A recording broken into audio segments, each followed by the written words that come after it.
The mysterious Kisaragi Station. The last train of the night silently glided through the heavy snow. The young woman pressed her tired face against the cold window, watching the white flakes dance in the darkness. She hadn't meant to work this late again, but deadlines never wait for anyone in Tokyo. The gentle swaying of the train car and the soft humming of the wheels against the tracks were slowly lulling her to sleep. Just a few more stations, she thought, fighting to keep her eyes open. Just a few more. When she opened her eyes, something felt wrong. The familiar fluorescent lights of the train car had dimmed to a sickly yellow glow. The snow outside had grown thicker, pressing against the windows like a white wall. And the station where the train had stopped, she had never seen this station before. Through the frosted glass of the train window, she could barely make out a sign. It read Kisaragi Station. She quickly pulled out her phone to check her location, but the screen showed no signal. Strangely, she could still connect to one specific internet forum. With trembling fingers, she typed, "I think I'm lost. Something strange is happening. Can anyone help me? I've woken up at a station called Kisaragi, but I've never heard of it before." The station platform outside was unlike anything she had seen in Tokyo. There were no ticket gates, no station office, not even a single vending machine. Just a single platform with old metal benches, everything covered in a thin layer of undisturbed snow. The electronic displays that were so common in Japanese stations were nowhere to be seen. No station maps lined the walls. It was as if this station existed in some forgotten time. The only sound was the soft whisper of falling snow and the distant echo of what might have been a train whistle. The forum members responded quickly. "Check your GPS. Try calling the station staff. Share your location." But nothing worked. Her phone couldn't connect to anything except this one mysterious forum. As she looked around the platform, she noticed something else unsettling. Her footprints in the snow were the only ones visible, yet she felt certain she wasn't alone. Another train pulled into the station. It wasn't the sleek, modern train she was used to. This was an old model, its metal exterior weathered and stained, the kind she had only seen in historical photographs. The doors creaked open with a sound that seemed to echo through the empty station. With no other choice, she stepped inside. The interior of this new train was even stranger than the station.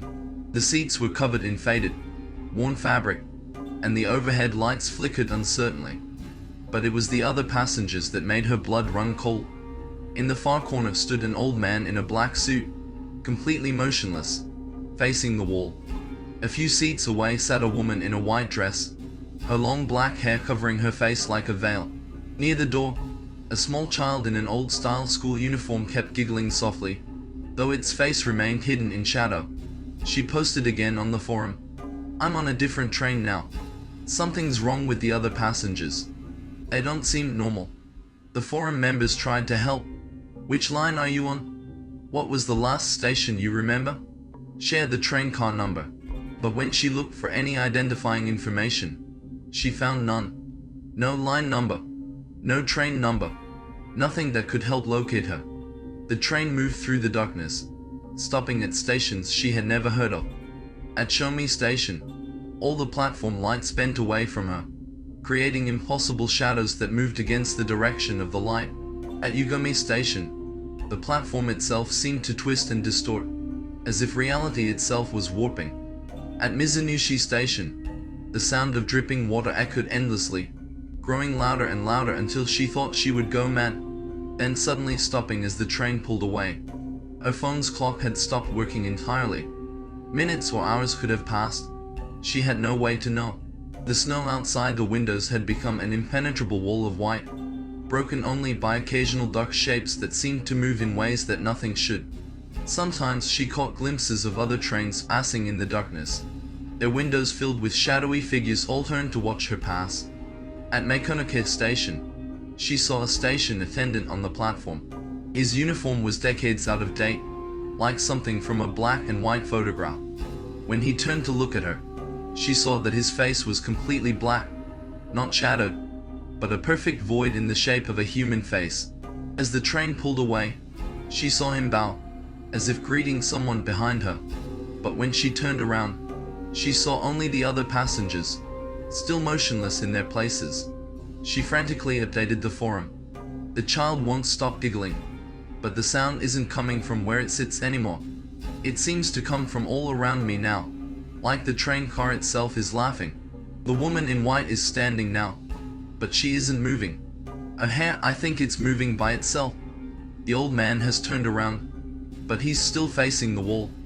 I can hear whispers, but I can't understand what they're saying. The other passengers, I don't think they're breathing at all. The forum members were desperately trying to help, searching train schedules, contacting the railway company, even calling the police. But no one had ever heard of these stations. Then someone posted an old newspaper article from the 1950s. It told of a young woman who had disappeared from a train line that used to run through the area. The line had been abandoned after a terrible accident where an entire train had vanished during a snowstorm. The article mentioned strange sightings before the disappearance. A woman in white seen walking through train cars that should have been empty, the sound of a child's laughter echoing through empty stations, and a station attendant with no face. Before the line closed, its last stop had been at a station called Kisaragi. Her final post came moments later. The train is stopping again. There's another station ahead. The sign, it says Kisaragi again, but it's different this time. The platform is full of people. They're all standing perfectly still, facing my window. Their faces, they're all black voids. They're looking right at me. The train doors are opening. The passengers in my car are standing up. They're all turning towards me. The child is still giggling, but now I can see what's under its uniform. The woman's hair is moving like black tentacles. The old man, his face, I shouldn't have looked at his face. They're coming closer. They're reaching for me. I can see what they really are now. Please, someone help, that was her last message. The forum thread exploded with responses, but she never posted again. The police investigation found no trace of her. It was as if she had vanished into thin air, just like the train from the 1950s. In the years since, there have been other reports. Late-night travelers who claim to have seen stations that shouldn't exist. The sound of an old-style train whistle echoing through the snow. Glimpses of a woman in white, or an old man in a black suit, or a child in an outdated school uniform, always seen from the corner of one's eye on empty train platforms. Some say they've seen a young woman in modern office clothes standing among them, her face now as void-like as the others. Some say that Kisaragi Station appears only on the snowiest nights, when the barrier between our world and something else grows thin.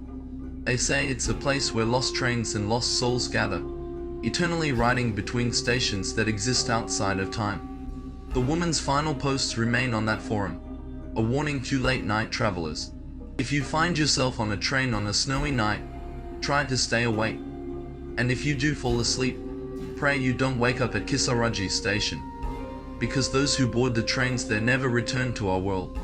They become part of that eternal journey, forever riding between stations that no longer exist, waiting for new passengers to join their endless ride through the snow and darkness.